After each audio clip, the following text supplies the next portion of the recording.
中国国际广播电台。 ये China radio international है।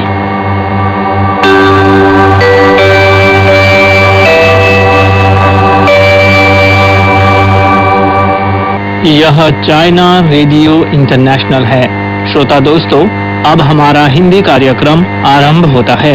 आज के इस कार्यक्रम में समाचारों के बाद चीनी कहानी कार्यक्रम के तहत चीन की नीति कथाएं और चीनी उपन्यास पश्चिम की तीर्थ यात्रा प्रस्तुत किए जाएंगे। अंत में होगा रोजमर्रा की चीनी भाषा। लीजिए सुनिए आज के मुख्य समाचार। चीनी विदेश मंत्रालय ने 2026 चीनी नववर्ष रिसेप्शन का आयोजन किया। चीनी उप विदेश मंत्री ने ईरान के उप विदेश मंत्री से की मुलाकात और ऑकलैंड में चीनी वसंत त्योहार रिसेप्शन आयोजित। अब आप अनिल पांडे से आज के पूरे समाचार सुनिए।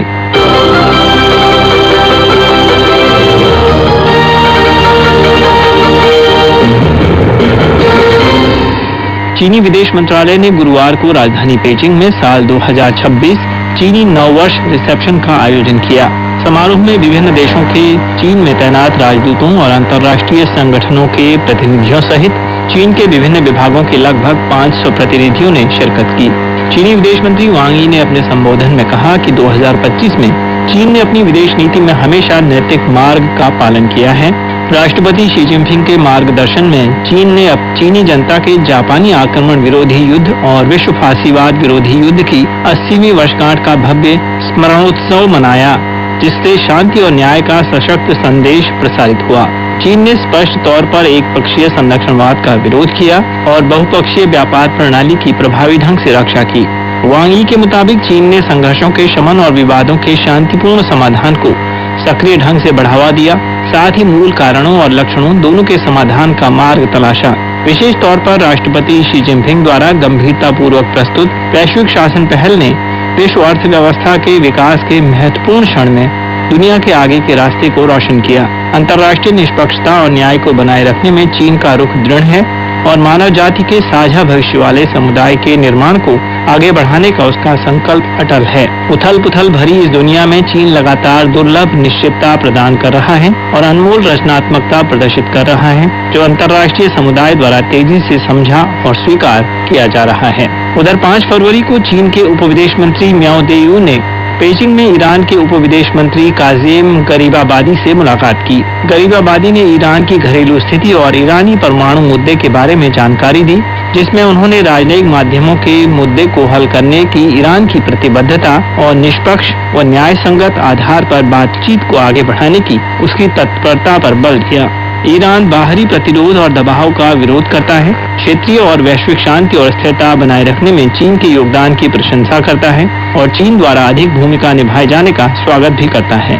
वहीं चीनी उप विदेश मंत्री म्याओ देयू ने ईरान के मुद्दे पर चीन के सैद्धांतिक रुख पर प्रकाश डाला और कहा कि चीन ईरान की स्थिति पर बारीकी से नजर रख रहा है और ईरान को उसकी संप्रभुता, सुरक्षा, राष्ट्रीय गरिमा और वैध अधिकारों व हितों की रक्षा करने में समर्थन देता है।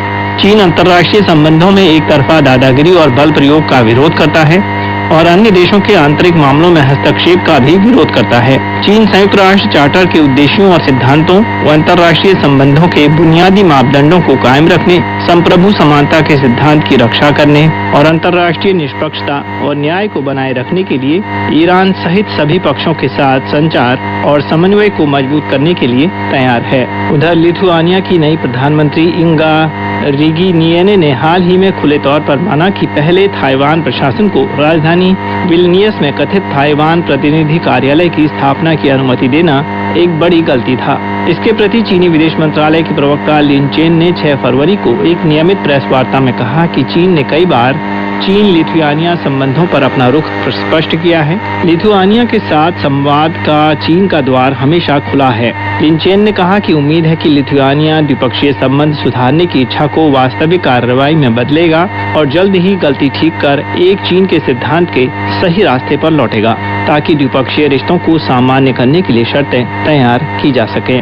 उधर चीनी वाणिज्य मंत्रालय के प्रवक्ता खे यातुंग ने 5 फरवरी को प्रेस वार्ता में कहा कि 15वीं पंचवर्षीय योजना के दौरान चीन स्थिरता से गुणवत्तापूर्ण विकास की ओर बढ़ेगा और उच्च स्तरीय वैदेशिक खुलेपन का विस्तार करेगा। इसके साथ ही चीन बहुपक्षीय व्यापार व्यवस्था की डटकर सुरक्षा करेगा और विभिन्न देशों के साथ समानता और पारस्परिक लाभ वाले आर्थिक व व्यापारिक संबंधों को मजबूत करेगा, ताकि चीन में विदेशी पूंजी वाले उद्यमों को दीर्घकालिक विकास का बेहतर अनुमान पेश किया जा सके। खे यातुंग ने कहा कि 2025 में चीन के विनिर्माण उद्योग में दक्षिण कोरिया का निवेश पिछले साल की समान अवधि से 14.1% बढ़ चुका है। चीन के हाईटेक सेक्टर में कनाडा का निवेश 11.7% बढ़ा है और चीन के विनिर्माण उद्योग में फिनलैंड का निवेश पिछले साल की समान अवधि से 21.7% ज्यादा हो चुका है, जबकि चीन में ब्रिटेन के निवेश में 15.9% की बढ़ोतरी हुई है।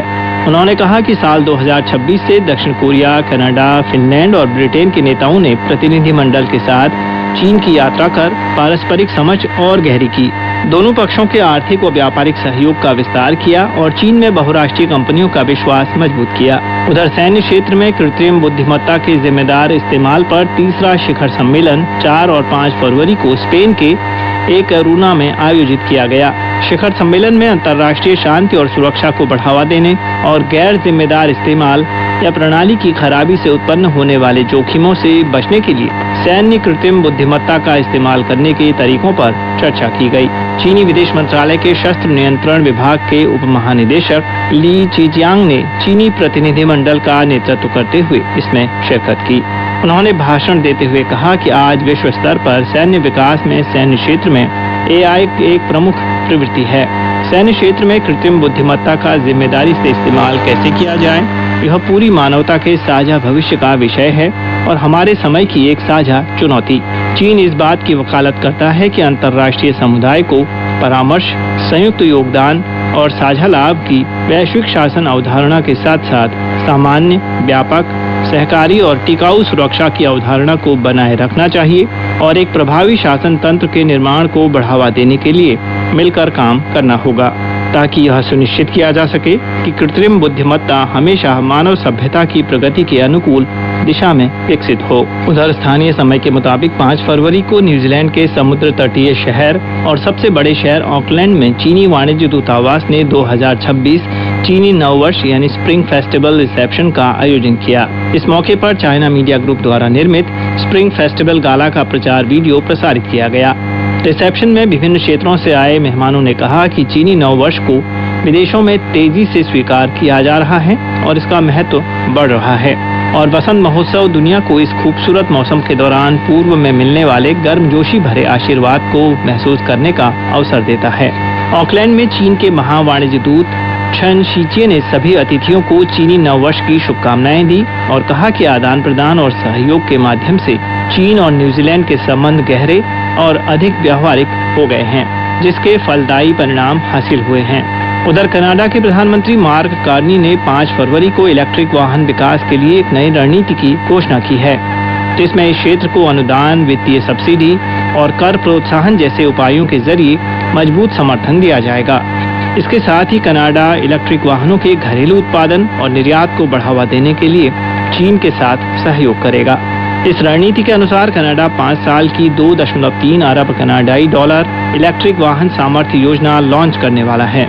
इसके तहत संबंधित उपभोक्ताओं को सब्सिडी प्रदान की जाएगी। कनाडा सरकार 2040 तक 90% इलेक्ट्रिक वाहनों की पहुंच हासिल करने के लक्ष्य के साथ ग्रीन हाउस गैस उत्सर्जन मानक को भी सख्ती से लागू करेगी। उधर उत्तर पूर्वी भारत के मेघालय में 5 फरवरी को एक कोयला खदान में विस्फोट हो गया, जिसमें कम से कम 18 मजदूर मारे गए हैं। स्थानीय पुलिस के मुताबिक इस कोयले की खान के अवैध रूप से संचालित होने का संदेह है। अब कोयले की खदान में कई मजदूर फंसे हुए हैं। इस हादसे की जांच जारी है। उधर RBC यूक्रेन समाचार एजेंसी के मुताबिक संयुक्त अरब अमीरात के अबू धाबी में यूक्रेन, अमेरिका और रूस के प्रतिनिधियों के बीच हुई बैठक प्रादेशिक भूमि के मुद्दे को हल करने में असफल रही है। सूत्रों के हवाले से रिपोर्ट में कहा गया है कि त्रिपक्षीय वार्ता में रूसी और यूक्रेनी सैनिकों की वापसी की संभावना, युद्ध विराम, निगरानी तंत्र की स्थापना और समन्वय केंद्र की स्थापना पर ध्यान केंद्रित किया गया, लेकिन महत्वपूर्ण प्रादेशिक भूमि का मुद्दा अनसुलझा रहा है।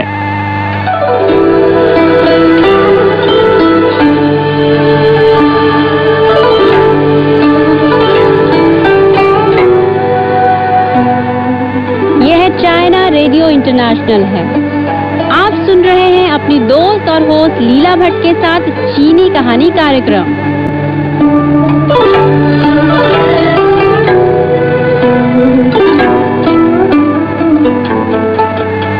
श्रोता दोस्तों, चीनी कहानी कार्यक्रम में आपका स्वागत है। मैं हूं आपकी दोस्त और होस्ट लीला भट्ट। तो आइए शुरू करते हैं आज का हमारा कार्यक्रम। पहले आप सुनेंगे यह नीति कथा, जिसका शीर्षक है झाड़ी के नुकीले कांटे में बंदर की मूर्ति। इसे चीनी भाषा में ची सी त्याओ हो कहा जाता है। इसमें ची सी झाड़ी का एक नुकीला कांटा होता है, जबकि त्याओ का अर्थ है नक्काशी करना और हो बंदर होता है। तो आइए लीजिए सुनते हैं यह कहानी।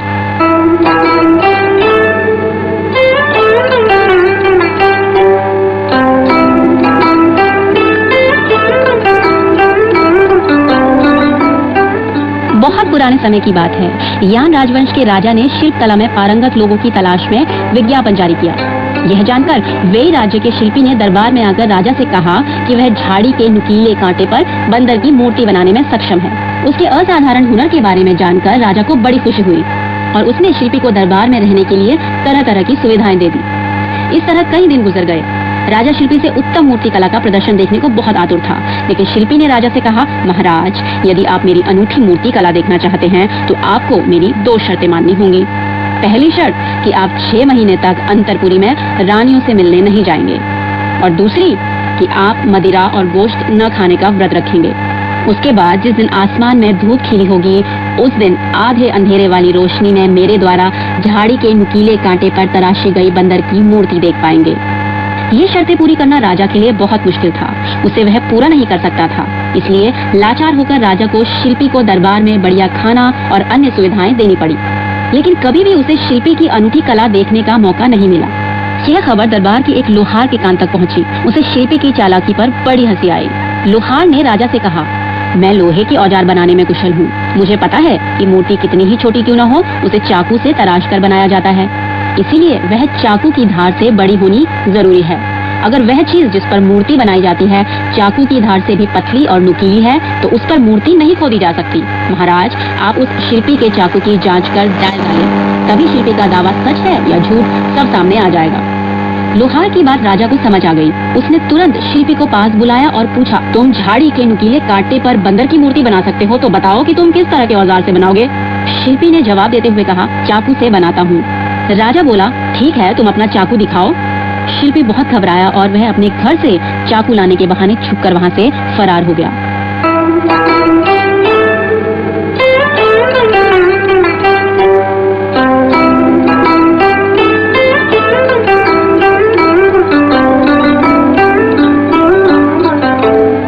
श्रोता दोस्तों, अभी आपने सुनी झाड़ी के नुकीले कांटे में बंदर की मूर्ति नामक चीनी नीति कथा।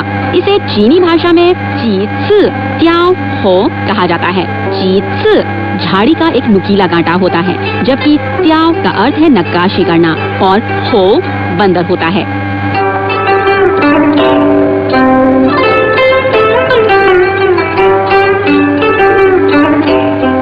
नीति कथा से हमें सीख मिलती है कि झूठ बोलना और डींग मारना एक बहुत बुरी आदत है। झूठ की पोल एक न एक दिन जरूर खुलकर सामने आ ही जाती है।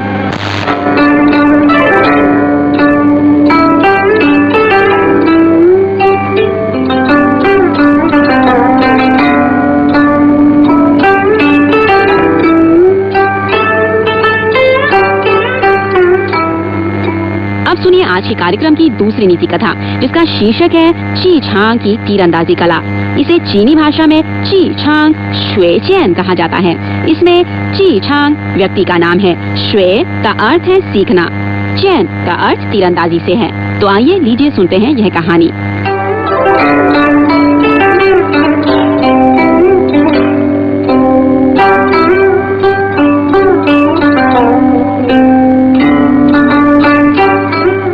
प्राचीन काल में कानिंग अपने समय का एक असाधारण तीरंदाज माना जाता था। उसके तीर के सामने किसी भी तरह के पशु पक्षी नहीं बच पाते थे। सेवे नाम का एक व्यक्ति कानिंग का शिष्य था। कड़ी मेहनत से अभ्यास करने के बाद उसकी तीरंदाजी कला अपने गुरु से भी बेहतर हो गई थी।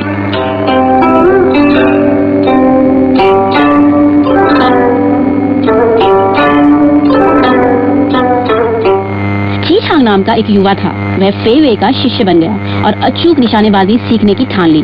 फेवे ने उसको अचूक निशानेबाजी का रहस्य बताते हुए कहा, पहले तुम खुद पर इस तरह नियंत्रण रखो कि किसी भी हालत में तुम्हारी आंखें नहीं झपकेंगी।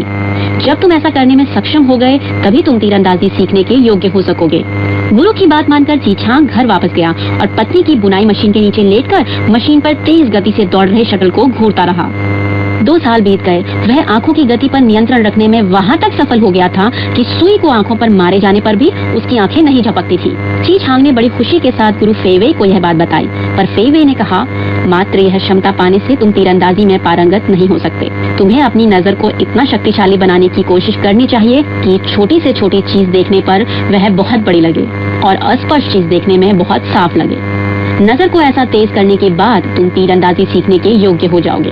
चीछांग फिर वापस घर गया और उसने एक झिल्ली पकड़कर उसे बैल के पतले बालों से बांध दिया और उसे खिड़की पर लटकाया। इसके बाद वह हर रोज खिड़की पर लटकाए छोटी छोटी झिल्ली की ओर ताकता रहता। 10 दिन गुजर गए। वह सूखी पड़ी छोटी सी झिल्ली चीछांग की नजर में लगातार बड़ी बनने लगी। फिर इस तरह अभ्यास करते करते 3 साल हो गए। वह सूखी राई सी छोटी झिल्ली चीछांग की नजर में गाड़ी का पहिया जितनी बड़ी दिखाई देने लगी।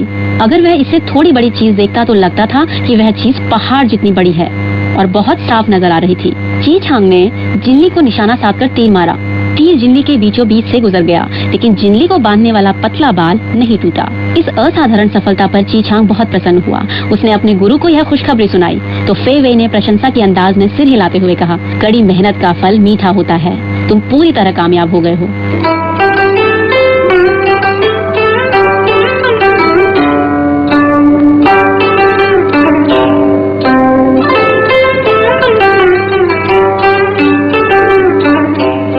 श्रोता दोस्तों, अभी आपने जो नीति कथा सुनी उसका शीर्षक था चीछांग की तीरंदाजी कला। इसे चीनी भाषा में चीछांग शुएचेन कहा जाता है। इसमें चीछांग व्यक्ति का नाम है, शुए का अर्थ है सीखना, चेन का अर्थ तीरंदाजी से है।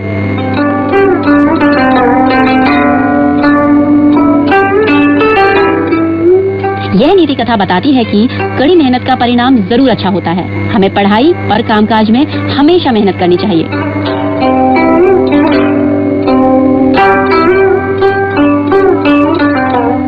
तो आइए सुनेंगे यह नीति कथा जिसका शीर्षक है चालाक चमगादड़। इसे चीनी भाषा में च्याओ ख्वाद पियन फू कहा जाता है। इसमें च्याओ ख्वाद एक विशेषण शब्द है जिसका अर्थ होता है चालाक, जबकि पियन फू चमगादड़ है। चमगादड़ को चालाक क्यों माना गया है, आइए सुनते हैं इस कहानी में। चीनी लोगों की मान्यता के अनुसार पक्षियों का राजा अमर पक्षी था। एक दिन अमर पक्षी अपना जन्मदिन मना रहा था। जंगल के सभी पक्षी बधाई देने आ पहुँचे, पर केवल चमगादड़ नहीं आया। अमर पक्षी को बड़ा गुस्सा आया। उसने चमगादड़ को बुलाकर उस पर नाराजगी प्रकट की। तुम मेरी प्रजा हो, तुम्हारी यह हिम्मत कैसे हुई कि मेरे जन्मदिन पर तुम नहीं आए? चमगादड़ ने अपने दोनों पांव दिखाते हुए कहा, मेरे शरीर में जानवर के पांव होते हैं। मैं पशु राज्य की प्रजा हूँ। आपके पक्षी राज्य को मुझ पर शासन करने का अधिकार नहीं है। कुछ दिन के बाद पशु राज्य के राजा छीलिन का जन्मदिन आया। छीलिन एक काल्पनिक जानवर है जो चीनी लोक मान्यता के अनुसार जानवरों का राजा है। उसके जन्मदिन पर बधाई देने के लिए सभी जानवर पहुंचे, लेकिन चमगादड़ की सूरत फिर नहीं दिखी। छीलिन ने उसे बुलाकर फटकारा, तुम मेरी प्रजा हो, तुम्हारी ऐसी हिम्मत कि मेरे जन्मदिन पर नहीं आए? चमगादड़ ने पंख फड़फड़ाकर कहा, मेरे पंख होते हैं, मैं पक्षी राज्य की प्रजा हूँ। आपके पशु राज्य का क्या अधिकार है कि मुझे बधाई देने आने का हुक्म दे? एक दिन अमर पक्षी और छीलिन आपस में मिले। बातचीत में चमगादड़ की घटना की चर्चा आई तो दोनों को पता चला कि चमगादड़ दोनों तरफ झूठ बोलता है। अमर पक्षी और छीलिन ने आह भरकर कहा, समाज में नैतिकता कितनी कमजोर हो चुकी है। ऐसी चीज भी पैदा हो गई है जो ना जानवर है ना ही पक्षी। उसके साथ हम कुछ कर नहीं सकते।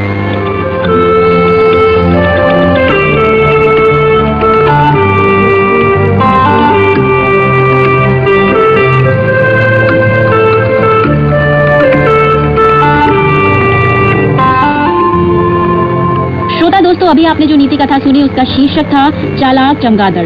इसे चीनी भाषा में च्याओ ख्वाद पियन फू कहा जाता है। इसमें च्याओ ख्वाद एक विशेषण शब्द है जिसका अर्थ होता है चालाक, जबकि पियन फू चमगादड़ है।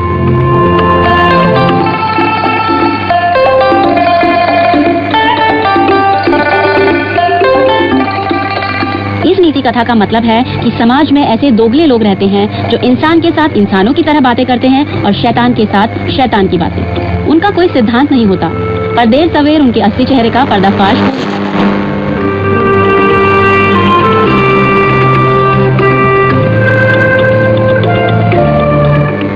तो श्रोता दोस्तों, अभी आपने सुनी च्याओ हुआ द पियांफू यानी चालाक चमगादड़ नाम की नीति कथा।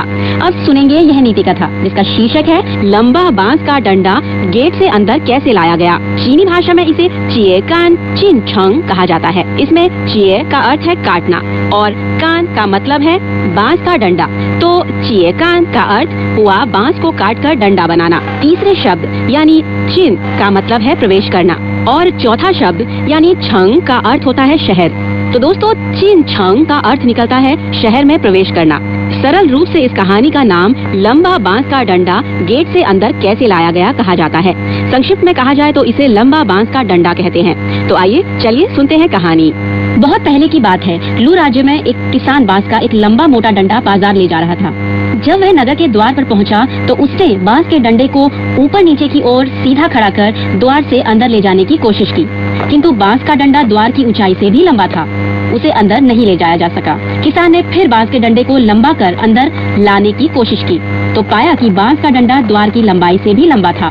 लाख कोशिश करने पर भी बांस का डंडा नगर के द्वार से अंदर नहीं लाया जा सका। थकान से वह हांफने लगा। पास खड़ा एक वृद्ध व्यक्ति यह तमाशा देखते हुए हंसा। तुम बड़े बुद्धू हो, तुम्हारा दिमाग कहाँ गायब है? मैं बहुत बूढ़ा हो गया हूँ। मैं जितने पुलों से गुजरा वह तुम्हारे द्वारा तय किए गए रास्ते से भी ज्यादा है। तुम मुझसे क्यों नहीं पूछते हो? किसान ने बड़े विनम्र भाव से नमस्ते कर कहा, आप बताइए क्या किया जा सकता है?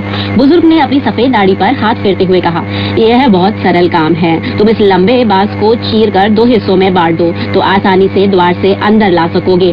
2 भागों में काटने के बाद यह डंडा बेकार हो जाएगा, किसान ने सोचकर कहा। फिर भी नगर के बाहर ऐसे खड़े रहने से तो अच्छा है, बुजुर्ग व्यक्ति ने कहा। किसान ने बुजुर्ग का सुझाव माना और बांस के डंडे को काटकर द्वार से नगर के अंदर ले गया।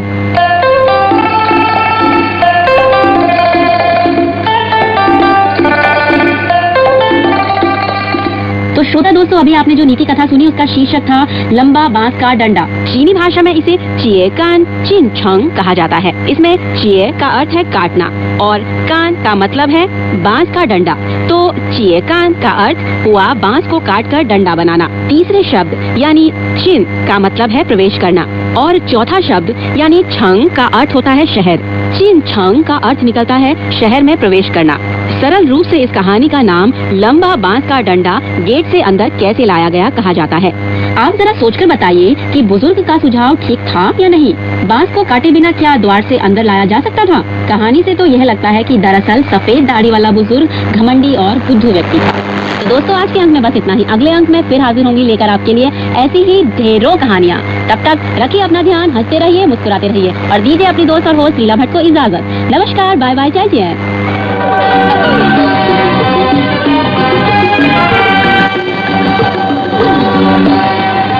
यह चाइना रेडियो इंटरनेशनल है।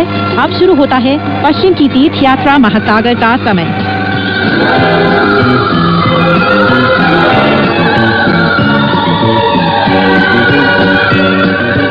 नमस्कार दोस्तों, पश्चिम की तीर्थ यात्रा सुप्रसिद्ध चीनी उपन्यास लेकर हाजिर हूँ मैं मैत्री शर्मा। आज की कहानी इस प्रकार है। दोस्तों, अब तक आपने कहानी में सुना कि तीनों अमरते वानर से पूछते हैं कि आखिर क्या हुआ।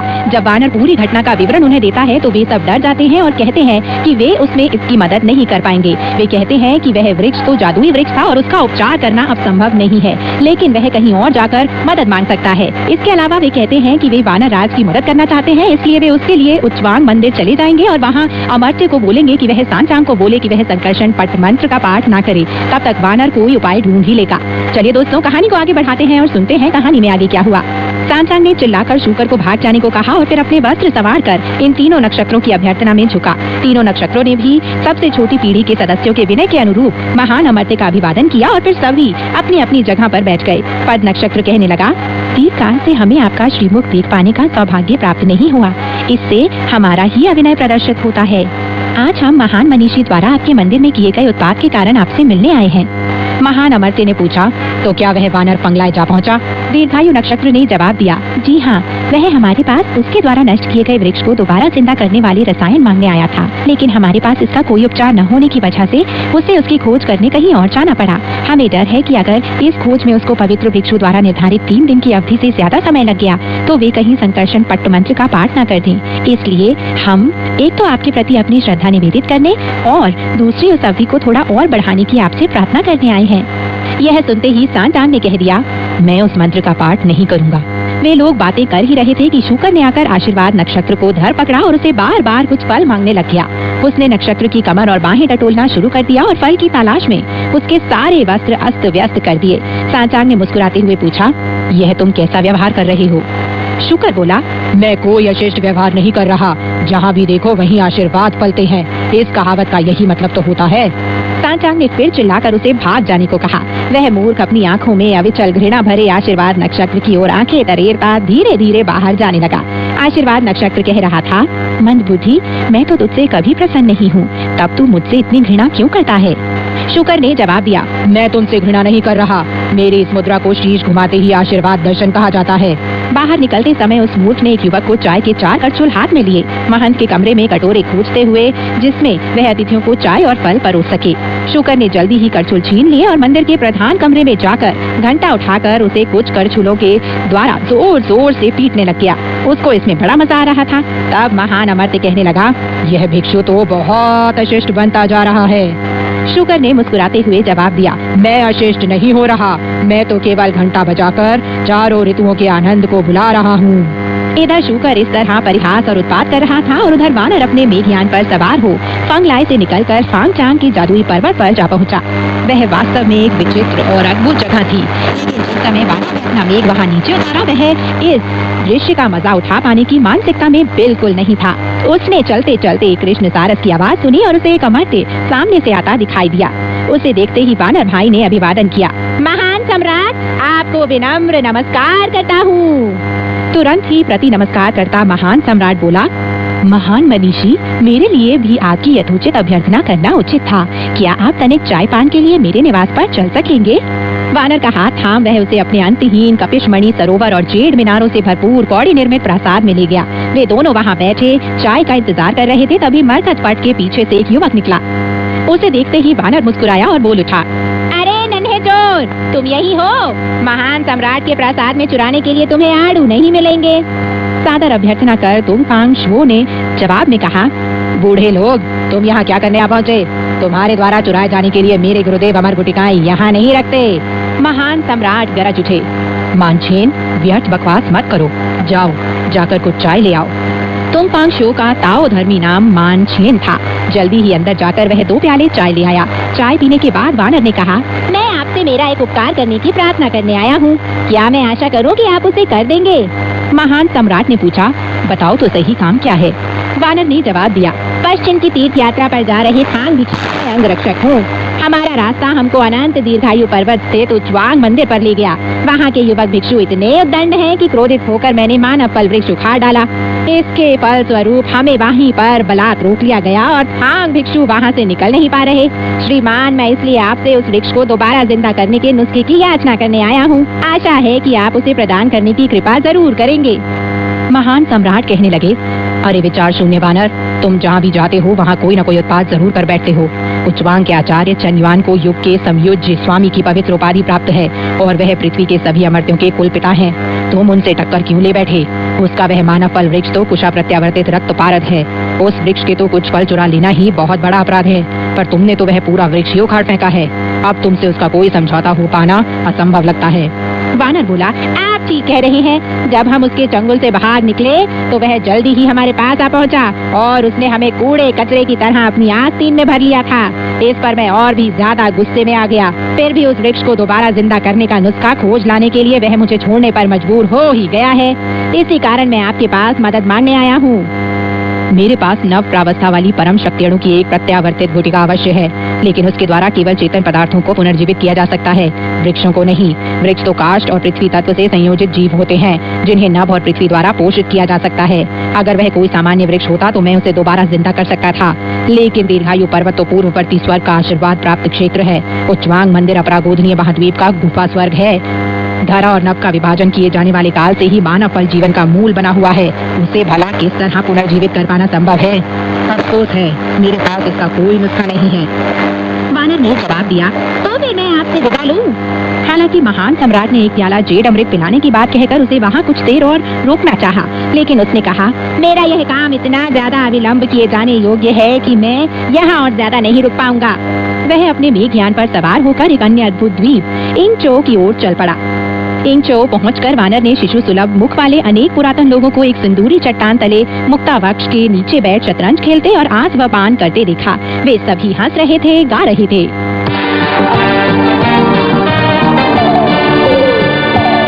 ये सभी वृद्ध निश्चय ही एक स्वतंत्र और सुखी जीवन जी रहे थे। उन्हें देख वानर उच्चतम सुर में चिल्लाया, क्या आप मुझे भी अपने साथ खेलने देंगे? उसे देखते ही सारे पुरातन उसके स्वागत के लिए लपक पड़े। इसके लिए कुछ कविता भी लिखी गई है जो इस तरह है। मानव फल वृक्ष का उखाड़ जादू भरा मूल, पहुंचा था अमर्त्यों निकट मनीषी उपचार हेतु। सिंदूरी कुहा से बीज निकलकर उस वन से आए 9 पुरातन करने स्वागत मनीषी का, आए 9 पुरातन करने स्वागत मनीषी का। इन 9 पुरातनों से अच्छी तरह परिचित वानर मुस्कुराते हुए बोला, लगता है कि आप 9 भाई बड़े ही मजे में हैं। उन्होंने जवाब दिया, महान मनीषी, अगर प्राचीन काल में तुम भी सीधे सपाट रास्ते पर चले होते और तुमने स्वर्ग प्रासाद को ध्वस्त न किया होता तो तुम भी हमारी तरह बहुत ज्यादा मजे में रह रहे होते। अब हमने सुना है कि तुम सुधर गए हो और बुद्ध दर्शन के लिए पश्चिम जा रहे हो। ये यहाँ आने का वक्त कहाँ से मिल गया? वानर ने उन्हें वृक्ष को पुनर्जीवित करने वाले नुस्खे की खोज की पूरी कथा कह सुनाई, जिसे सुनकर आतंक भरे सुर में वे बोल उठे, तुम कितना भयानक कांड कर बैठे हो। हम सच कहते हैं, हमारे पास इसका कोई उपचार नहीं है। उस दशा में तो मुझे आपसे तुरंत ही विदा लेनी पड़ जाएगी। 9 पुरातनों ने उसे जेड मदिरा और जेड कमल मूल का प्रलोभन देकर कुछ देर रुकना स्वीकार कर वानर ने खड़े खड़े केवल एक चषक मदिरा और एक खंड कमल मूल ही लिया और फिर जल्दी इंगचो से निकलकर वह दोबारा पूर्वी महासागर पर आ गया। जब उसने देखा कि वहाँ से पोतारक द्वीप ज्यादा दूर नहीं था तो उसने अपना मेघ पोतारक श्रृंग पर उतार लिया। वहाँ उसने बोधिसत्व स्वानिन को नील लोहित पंच निकुंज में स्वर्ग के सभी देवताओं और मोक्ष और ड्रैगन कुमारी के सामने धर्म ग्रंथों की व्याख्या करते और बुद्ध अनुशासन का उपदेश देते देखा। वानर को आते देख बोधिसत्व ने पर्वत के महान संरक्षक देवता को जाकर उसका स्वागत करने का आदेश दिया। वंश वाटिका से बाहर निकलकर देवता चिल्लाया, वानर किधर जा रहा है? वानर भी चिल्लाया, क्यों रे रीछ दानव, तू मुझे वानर कहने की हिम्मत कैसे कर रहा है? अगर उस समय मैंने तुझे जिंदा न छोड़ दिया होता तो तू शाम वायु पर्वत पर पड़ा दानव का शव रह गया होता। अब बोधिसत्व के साथ संबोधि प्राप्त कर तू इस पुण्य द्वीप पे रहने लगा है, जहाँ तुझे हमेशा बुद्ध अनुशासन के उपदेश सुनने का मौका मिल जाता है। क्या तुझे मुझे श्रीमान कहकर बुलाना उचित नहीं है? वास्तव में वानर की कृपा से ही उस दानव को संबोधि मिल सकी थी और अब वह स्वर्ग का महान देवता बनकर बोधिसत्व के पोतारक द्वीप के रक्षक के पद पर नियुक्त हो सका था। इसलिए उसके सामने मुस्कुराकर यह कहने के अलावा पुरातनों का कथन है कि सज्जन पुरुष किसी के प्रति रोष नहीं चाहिए कि आपको क्या कहकर बुलाया जाता है। जो हो, बोधिसत्व ने मुझे आपका स्वागत कर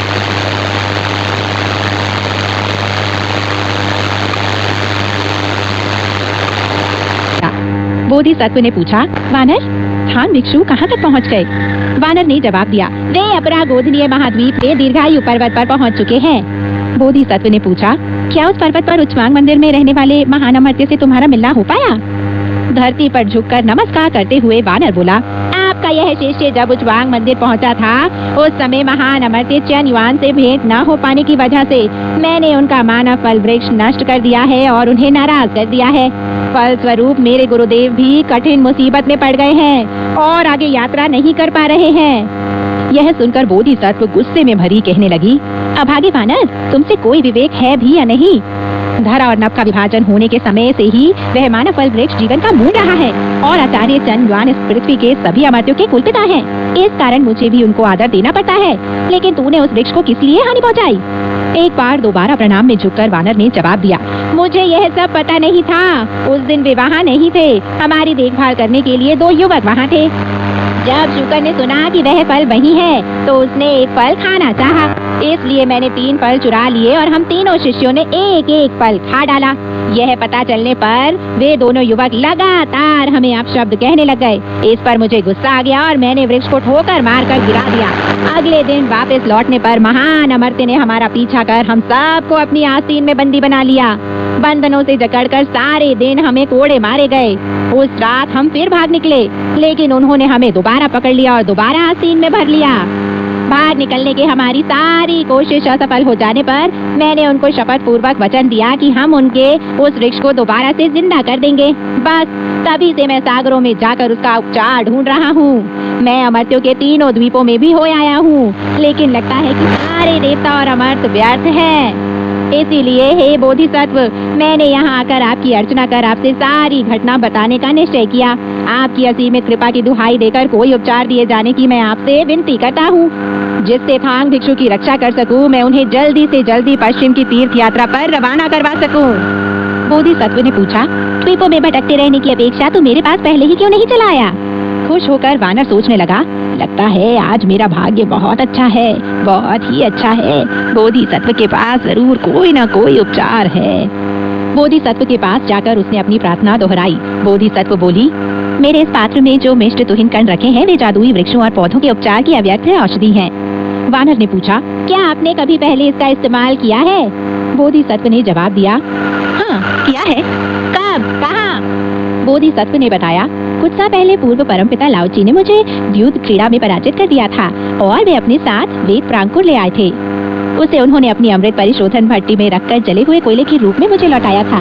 उस प्रांकुर को मैंने दोबारा इसी पात्र में रख दिया। एक दिन और एक रात के बाद वह वेद प्रांकुर हमेशा की तरह ही पल्लवित हो उठा था। वानर बोला, सच में मैं बहुत सौभाग्यशाली हूँ, परम सौभाग्यशाली हूँ। अगर इसके द्वारा जला हुआ कोयला दोबारा जिंदा हो सकता है तो ठोकर मारकर गिरा दिया गया वृक्ष तो बहुत आसानी से नवजीवन प्राप्त कर लेगा। कुछ समय के लिए बाहर जाते समय अपनी अनुपस्थिति में अपने अनुयायियों को वंश वाटिका की समुचित देखभाल करते रहने का आदेश देकर बोधिसत्व ने अपना पात्र उठा लिया। उसका सफेद तोता गाता हुआ आगे चला गया और वानर बोधिसत्व के पीछे पीछे चल पड़ा।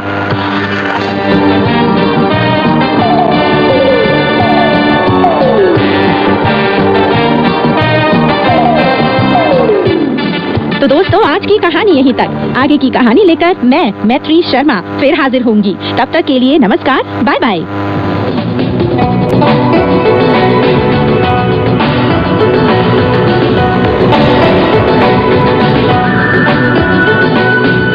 用你的母语学汉语，每日汉语。 मातृभाषा में चीनी सीखें, रोजमर्रा की चीनी भाषा। 用你的母语学汉语，每日汉语。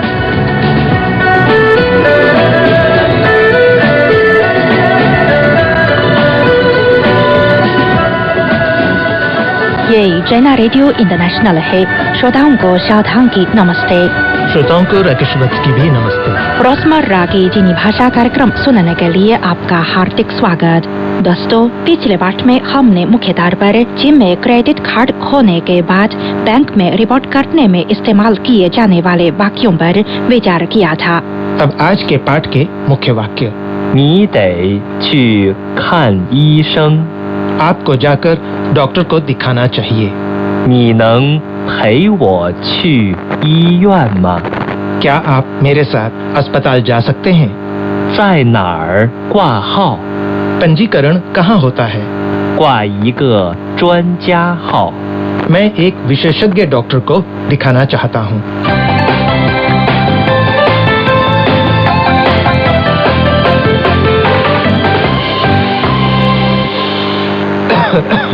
राकेश जी, आपको क्या हुआ? अरे कुछ नहीं, मैं केवल आपका ध्यान खींचना चाहता था। पर सच कहूँ, मुझे लगातार खांसी आती है। क्या मैं सचमुच बीमार हूँ? 你得去看医生。आपको जाकर डॉक्टर को दिखाना चाहिए। फिर एक बार कहिए। माफ कीजिए, आज मेरी याददाश्त कुछ कमजोर है। ठीक है, 你得去看医生。आपको जाकर डॉक्टर को दिखाना चाहिए। 你得去看医生。आपको जाकर डॉक्टर को दिखाना चाहिए। 你 तुम या आप। 你 得 चाहिए। 得 去 जाना। 去 看 देखना। 看 医生 डॉक्टर। 医生。 你得去看医生。 你得去看医生। आपको डॉक्टर को दिखाने जाना चाहिए। आए अब सुने आज के पाठ की पहली बातचीत। 你咳嗽的这么厉害，你得去看医生。你能陪我去医院吗？ 好，没问题。 शाओतांग जी, यदि मैं कभी बीमार पड़ूं, तो क्या आप मेरे साथ अस्पताल जा सकती हैं? मुझे चिंता है कहीं अस्पताल में कोई अंग्रेजी जानने वाला डॉक्टर ना मिले। जरूर, लेकिन किसी कारणवश यदि मैं व्यस्त हूँ और आसपास नहीं हूँ, तो आप चीनी में किसी अन्य साथी से इस तरह मदद मांग सकते हैं। 你能陪我去医院吗？ 你能陪我去医院吗？ 你 तुम या आप 你 能 सकना 能 陪 के साथ 陪 我 मैं 我 去 जाना 去 医院 अस्पताल 医院 माँ एक सहायक प्रश्नवाचक शब्द 吗？ 你能陪我去医院吗？ 你能陪我去医院吗？ क्या आप मेरे साथ अस्पताल जा सकते हैं? आए एक बार फिर सुने आज के बाद की पहली बातचीत। 你咳嗽的这么厉害，你得去看医生。你能陪我去医院吗？好，没问题。 अच्छा शाओथांग जी, वनिता या मीनू मेरे साथ अस्पताल जाने को तैयार हैं। अब मैं जानना चाहता हूँ कि वहाँ पहुँचकर कहाँ पर पंजीकरण करवाया जाए। आप वहाँ मौजूद लोगों से ये पूछ सकते हैं, 在哪儿挂号 पंजीकरण कहाँ होता है। 在哪儿挂号？ 在 पर 在 哪儿 कहाँ 哪儿 挂号 पंजीकरण करवाना। 挂号？在哪儿挂号 在哪儿挂号？पंजीकरण कहाँ होता है? आए सुने आज के बाद की दूसरी बातचीत। 在哪儿挂号？在前面的挂号处。在哪儿 कहाँ पर 在哪儿 挂号 पंजीकरण करवाना। 挂号？在哪儿挂号 पंजीकरण कहाँ होता है। 在哪儿挂号？इस प्रश्नवाचक वाक्य के अंत में माँ शब्द का प्रयोग क्यों नहीं किया गया? एक अच्छा सवाल है। चीनी भाषा में विशेष प्रश्नवाचक वाक्य में पूछने वाले ने जब किसी चीज के बारे में प्रश्न किया तो सुनने वाले को उसी का जवाब देना है। मसलन पंजीकरण कहाँ पर, किस डॉक्टर को दिखाना है, क्योंकि ऐसे वाक्यों में नार व नाग जैसे प्रश्नवाचक शब्दों का प्रयोग किया गया है।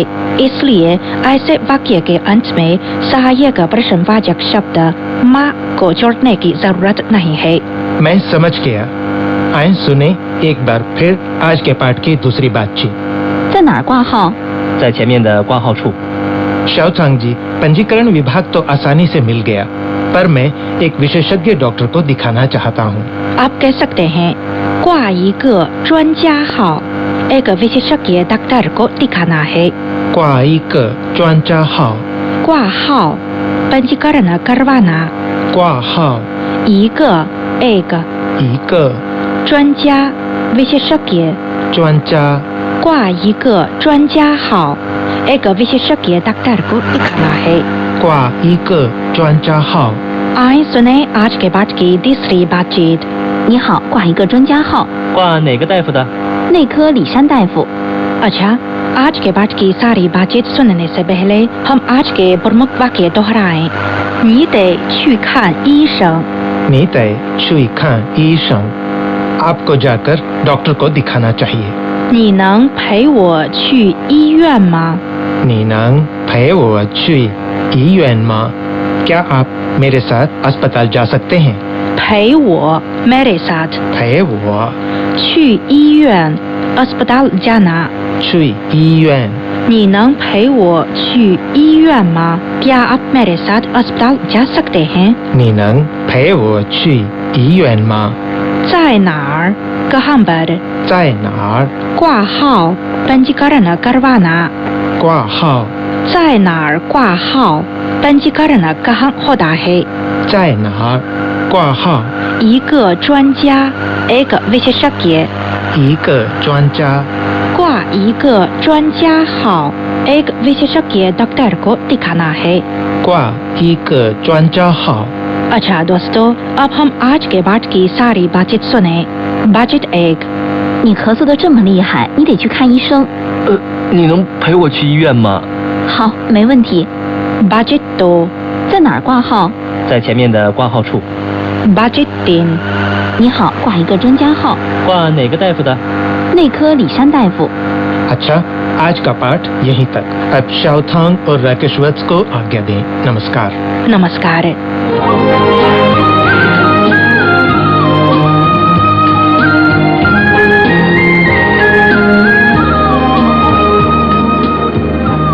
CGTN हिंदी सेवा रोजाना 5 कार्यक्रम प्रसारित करती है। हमारा पहला कार्यक्रम भारतीय समय के अनुसार सुबह 8:30 से 9:30 बजे तक, दूसरा कार्यक्रम संध्या के 6:30 से 7:30 बजे तक, तीसरा कार्यक्रम रात के 8:30 से 9:30 बजे तक, चौथा कार्यक्रम रात के 9:30 से 10:30 बजे तक और पांचवा कार्यक्रम रात के 10:30 से 11:30 बजे तक प्रसारित होता है।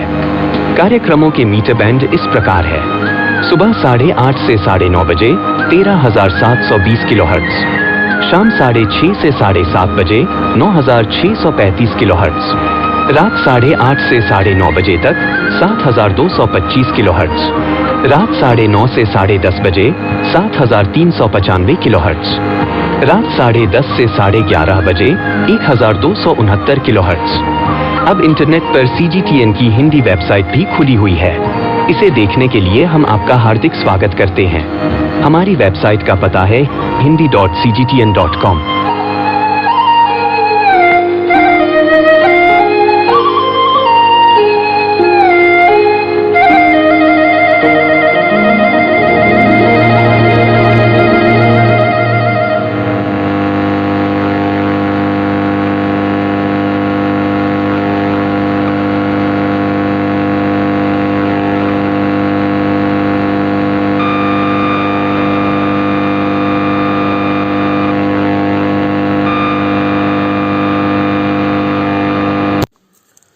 दोस्तों आज है 7 फरवरी 2026 और सुबह के 9:27 हो चुके हैं। आपने सुना चाइना रेडियो इंटरनेशनल हिंदी का कार्यक्रम। चैनल को सब्सक्राइब जरूर कर लीजिए, अगली आने वाली वीडियो की जानकारी आपको मिलती रहेगी। और वीडियो पसंद आया तो इसे लाइक और शेयर कीजिए।